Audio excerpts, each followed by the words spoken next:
जहाँ भी रास्ते पर देख रही हूँ, हर तरफ बाबा साहेब के पोस्टर दिख रहे हैं। उन्होंने ऐसा किया ही क्या है?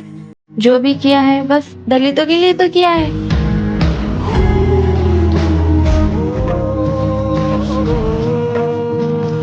बुद्धीच्या सागरात मंथन भीमात होते, समतेच्या भावनात चंदन भीमात होते, तालात जीवनाच्या विषमता नाचली, न्यायाची रागदारी कुंजन भीमात होते, संकल्प या मनाचा क्रांती करून गेला, धड्या मनाचा मोठा होऊन सिंह गेला, टिपविले कैक ज्ञानी माझ्या धुरंधराने, इतिहास घडविला माझ्या युगंधराने, ही आस नाही केली श्रीमंतीच्या धनाची, फुलगिली बाग ऐसी येथे परिश्रमाची, दुःखाला झेलणारा काळाला छेदणारा, गुणवंत पाहिला अन्यायी झुंजणारा,